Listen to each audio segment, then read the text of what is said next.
So I was asked by a few people how you can add goals and delete goals. So I'm going to show you first off how to add goals. So right now I have 6 goals listed. Let's say you would like to add a 7th goal. You highlight the last columns right here by clicking the letter Z and dragging it over to A and let go. Copy it by Control C or right clicking and copying it. Right click and you're going to click Insert 2 to the right. Insert 2 columns to the right is what that means. It's going to give you a heads up that you're trying to edit something that is locked, and that is okay because you're going to copy these columns. So as you can see, it adds 2 columns here. And now we're going to add these goals, and we're going to transfer over to this column. So right now we have goal 6. So like I said, we're going to copy this information, Control C, and we're going to paste it into these columns. Control V to paste. It's going to give you a heads up that you're trying to edit something that is locked, and that is okay for this situation only. So as you can see, it says goal 6 again because you copied that information. So we're going to click into this cell so you can change it to goal 7.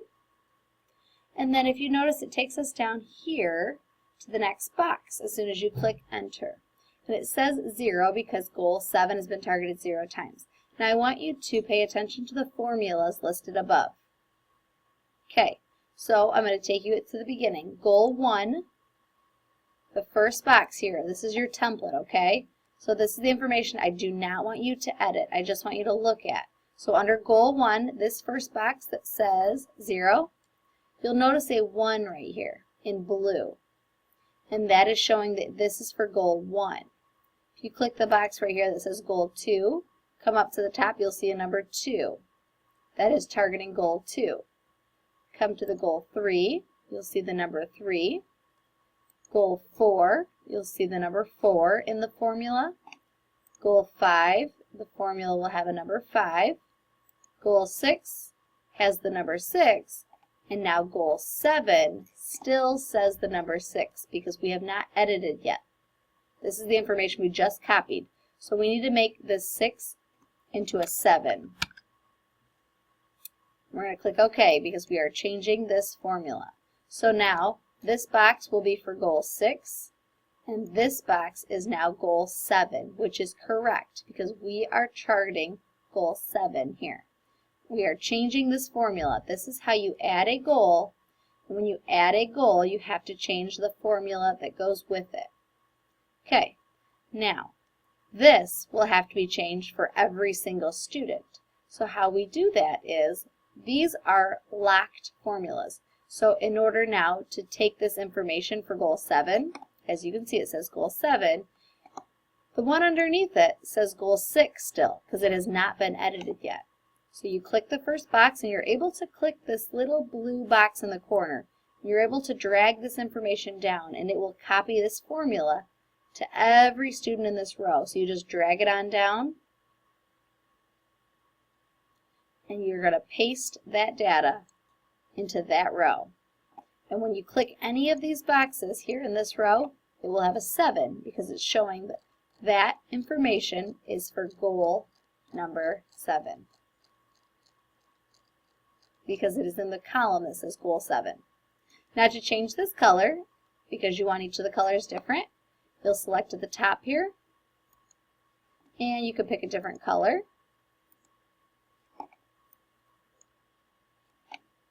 And then if we want to make this go back to gray, you can select the gray. Okay, so now it's color-coded appropriately. So if you look at the accuracy right here, go back to the beginning. We're under goal 1. It says the number 1 right there. Even under the accuracy column, it says goal 2 in blue right there. Each of these are color-coded appropriately. That says 3 because that's goal 3. Here's goal 4's accuracy. This is the number 4 that's in the formula. Here's goal 5. And here's goal 6. Now if you go to the formula we just added for goal 7, we did not yet edit this accuracy column. So when I click here, it still says 6. So we need to edit and make that 7. because that is now going to be the accuracy for goal 7. Select that box, and as you can see, it turns blue.